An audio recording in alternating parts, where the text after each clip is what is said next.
দীর্ঘ কয়েক মাস বকেয়া টাকা না মেলায় দুবরাজপুর সহ জেলার বিভিন্ন জায়গায় নিশ্চয়যান অ্যাম্বুলেন্স পরিষেবা বন্ধ করলো অনির্দিষ্টকালের জন্য। দীর্ঘ প্রায় 10 মাস ধরে তাদের কোনো রকম টাকা পয়সা দেওয়া হচ্ছে না, এমনটাই অভিযোগ। বিগত 2010-11 সাল থেকে আজ 2026 সাল পর্যন্ত গাড়ি চালিয়ে যাচ্ছি, এক সমান পরিষেবা দিয়ে যায়, রাত দিন ঝড় বৃষ্টি সমস্ত কিছু মাথায় রেখে। তো হ্যাঁ, তো সেক্ষেত্রে আমাদের তো আজও পর্যন্ত সরকার থেকে কোনো ভাড়া বৃদ্ধি করা হয় নাই। 8 টাকা কিলোমিটার স্টার্টিংয়ে ঢুকেছি আমরা। আজও পর্যন্ত 2026 সাল হলো, তখন পেট্রোলের দাম ছিল 38 থেকে 40 টাকা মতো দাম ছিল, কিন্তু এখন সেখানে 106 টাকা 60 টাকা লিটার তেলের দাম।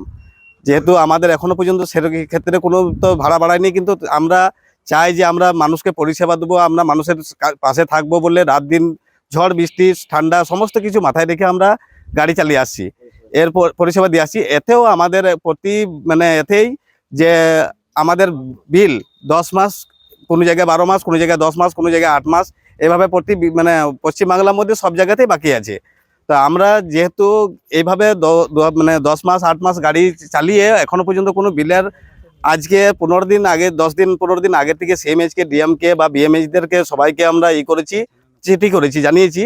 তো তা সত্ত্বেও তাদের কাছ থেকে আমরা 15 তারিখ পর্যন্ত ডেট দিয়েছিলাম যে 15 তারিখের মধ্যে আমরা তাদের কাছ থেকে কোনো আশ্বাস পাবো যে না ঠিক দ্রুত তোমাদের বিল দেওয়া হবে কি হবে, সেই সব কোনো আশ্বাস পাইনি। তারা আমাদের সঙ্গে কোনো কন্ট্যাক্টও করেনি, যার জন্য আমরা আজকে 16 তারিখ থেকে 2026-এর 16 তারিখ থেকে আজকে জানুয়ারির আমরা বন্ধ করলাম। এই জন্যই যে আমরা চালাইতে পারছি না বলে বন্ধ নয়, আমরা চালাইতে পারছি না, আমাদের আর ক্ষমতা নেই। আমাদেরকে রাশন দোকানে, আমাদের বাড়ির যে রাশন শেষ হয়ে গেছে, আমাদেরকে লটকন দোকানে আর ধারও দিচ্ছে না, যে না তোমরা রাশন নিয়ে যাও, নিয়ে যে বাড়িতে খাও গা বলে, যেটা আগে পেতো বিল, বলছে আমাদের পুরাতন বিল দাও তাহলে দেবো। এমনকি আমরা বাড়ির সোনাদানা সমস্ত কিছু জিনিসপত্র বাজারে বন্ধক রেখেও গাড়ি চালিয়েছি, কিন্তু এখন আমাদের এমন কোণঠাসা হয়ে গেছি আমরা, যে আমরা এখানে কোনো গাড়ি চালাবার মতন পরিস্থিতিতে নাই, আমরা যেহেতু বিল পেছি না বলে।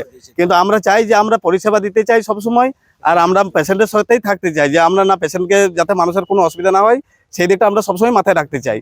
কিন্তু সরকার এমন কি জানি না কোন সরকার করছে বা কি, কোথা থেকে কি হচ্ছে। যেহেতু আমরা যেখান থেকে আমাদের বিএমএসের জন্যই বলছি, আমরা যে হসপিটাল থেকে টাকা পাই সেই হিসেব দিয়ে, যে আমরা কোনো টাকা পেছি না, যার জন্য আমরা বন্ধ করতে বাধ্য হয়ে গেছি আজকে। চালাইতে পারছি না, বন্ধ নয়, চালাইতে পারছি না আমরা 10 মাস থেকে না পাওয়ার জন্য। রোগীরাও তো অসুবিধার সম্মুখীন, তার জন্য আমরা অনেক দুঃখিত। এই জন্যই তাতেও আমরা সকালে দুটো পেশেন্ট ছিল, সিরিয়াস ছিল, কিন্তু আমরা গাড়ি ব্যবস্থা করে পাঠিয়ে দিয়েছি। যে নিশ্চয়জন গাড়ি চালানো হয়, এই নিশ্চয়জন গাড়ি আমরা বিগত 10 মাস থেকে বিল পাই নাই। আমাদের আর কোনো দিকে কোনো হাত পা চলছে না, যেহেতু আমরা ধার দেনা করে সব দিক থেকে ফেসে গেছি। এদেরকে রাশন দিলে বা গাড়ির তেল দিলে এরা ডুবিয়ে খেয়ে পড়বে। যেহেতু আমরা এই যে গাড়ি নিশ্চয়জন চালু করেছি, এর ভরসায় চলি। 2008 সাল থেকে যে নিশ্চয়জন চালু হয়েছিল, 8 সাল থেকেই চালু হয়েছিল, সেই 8 সাল থেকেই 8 টাকা রেট ছিল, আজও পর্যন্ত 8 টাকা রেট আছে। আর যে জেবিকে 102 যেটাকে বলা হচ্ছে, সেটা তখন আমাদেরই ছিল। এটাকে দেওয়া হয়েছে জেবিকে, একটা হায়দ্রাবাদের কোম্পানিকে, তাকে দেওয়া হচ্ছে 24 টাকা রেট, আমাদেরকে দেওয়া হচ্ছে 8 টাকা রেট। 8 টাকা রেটে আজ পর্যন্ত আজকেকার বাজারে যে কোনো অফিসে গাড়ি চলে, 8 টাকা রেটে কি গাড়ি পাওয়া যায়? আর আমরা যে কোনো অনুষ্ঠান সূচিত, এই বলুন ঈদে বলুন পুজোতে বলুন, সব সময় 24 ঘন্টা আমরা পরিষেবা দিই, কোনো সময় আমরা ঘুমিয়ে থাকি না। আর যদি আমাদের লেগে যে কোনো পেশেন্ট পার্টি আছে, যাকে জিজ্ঞাসা করবে যে হ্যাঁ, ফোন করার সাথে সাথে 10 মিনিটের মধ্যে আমরা গাড়ি নিয়ে সেখানে হাজির থাকি। আজ আমরা পাচ্ছি না, দুঃখিত যে আমাদের বিল আমাদের হাতে পাচ্ছি না বলে আমরা গাড়ি আজকে স্ট্রাইক রেখেছি। অ্যাম্বুলেন্সের মালিক ও চালকরা বলছেন, বারবার হাসপাতাল কর্তৃপক্ষকে জানিয়েও কোনো লাভ হচ্ছে না। অ্যাম্বুলেন্স চালাতে তারা অপারগ। এই অ্যাম্বুলেন্স চালাতে গিয়ে পরিবার চালাতে পারছেন না তারা, আর সেই কারণেই এই ধরনের সিদ্ধান্ত নেওয়া হয়েছে। দুবরাজপুর গ্রামীণ হাসপাতালের নিশ্চয়যান যেটা রয়েছে, প্রায় 17টার মতো নিশ্চয়যান রয়েছে, এবং এরা পরিষেবা দিয়ে আসছে দীর্ঘ প্রায় 9 বছর হইতে, এবং সেখানে দেখা যাচ্ছে যে তারা নিরবিচ্ছিন্নভাবেই পরিষেবা দেয় ভালোভাবেই।